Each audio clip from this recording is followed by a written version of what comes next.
नमस्कार मित्रों, हाजिर हूँ मैं सितंबर 2025 का मासिक राशिफल लेकर के।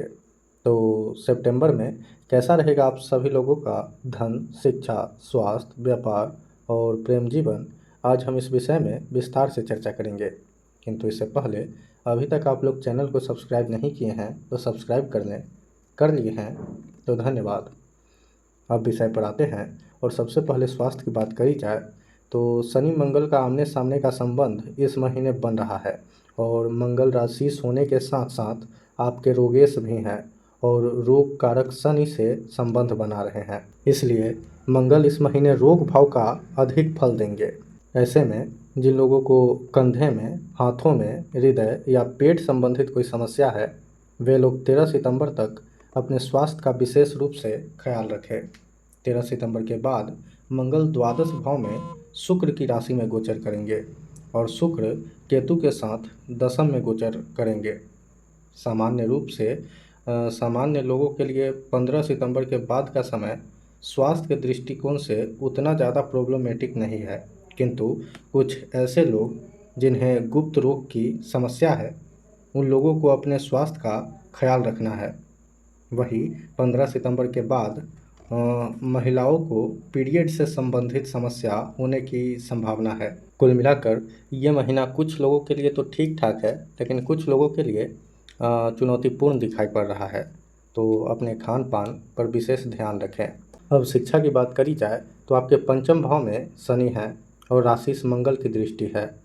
मंगल की दृष्टि पंचम भाव पर पंचम भाव की शुभता को बढ़ाएगा। नतीजा शिक्षा का माहौल अच्छा रहेगा, लेकिन अच्छा माहौल होना ही काफ़ी नहीं है।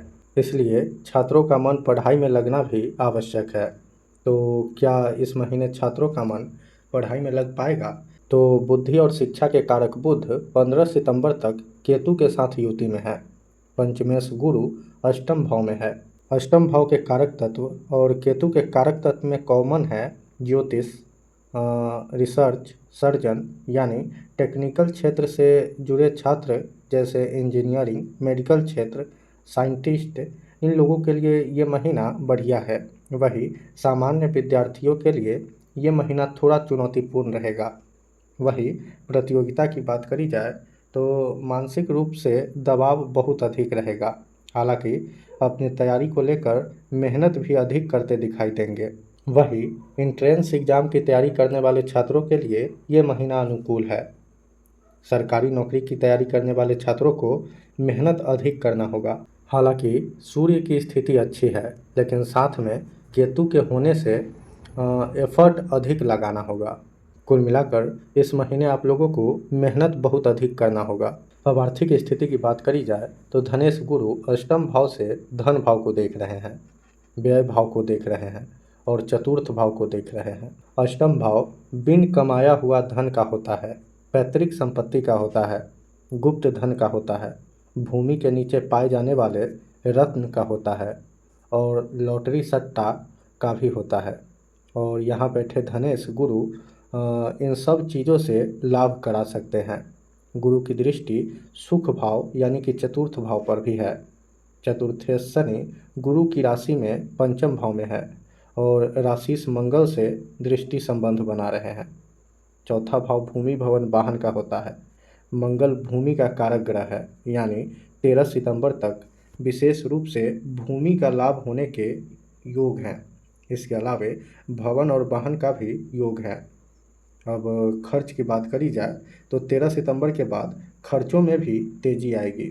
अब कार्य क्षेत्र की बात करी जाए तो दशमेश स्वराशि के होकर भी कमजोर हैं, क्योंकि केतु के साथ होने से ग्रहण दोष में है और 21 सितंबर को सूर्य ग्रहण भी लगेगा। हालांकि ये ग्रहण अपने देश में नहीं दिखाई देगा, लेकिन फिर भी इसका प्रभाव तो थोड़ा बहुत पड़ेगा ही पड़ेगा। तो और इसका प्रभाव आपके कार्य क्षेत्र पर विशेष रूप से पड़ेगा। तो व्यवसाय कर रहे लोगों का व्यवसाय बढ़िया चलेगा, किंतु धोखाधड़ी से सतर्क रहें। नौकरी पेशा से जुड़े लोगों के लिए ये महीना विदेश ट्रांसफ़र का योग बनाएगा।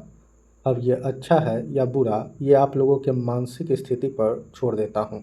अब प्रेम जीवन की बात करी जाए तो अष्टम भाव में गुरु और पंचम भाव में शनि प्रेम जीवन में अनैतिकता लाएंगे और 15 सितंबर को जब प्रेम कारक शुक्र केतु के साथ गोचर करेंगे तब अलगाव का कारण भी बनेंगे। कुल मिलाकर प्रेम जीवन के लिए ये महीना बिल्कुल भी अच्छा नहीं है। और वैवाहिक जीवन की बात करी जाए तो महीने का शुरुआती 15 दिन वैवाहिक जीवन के लिए बहुत अच्छा नहीं है।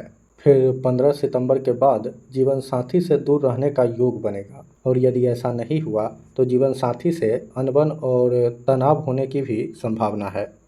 अब उपाय की बात करी जाए तो सूर्य की स्थिति इस महीने कमज़ोर दिखाई पड़ रही है और सूर्य आपके दशमेश है यानी कि कर्म भाव का स्वामी है और कार्य क्षेत्र के लिए दशमेश का अच्छा होना बहुत ज़रूरी है।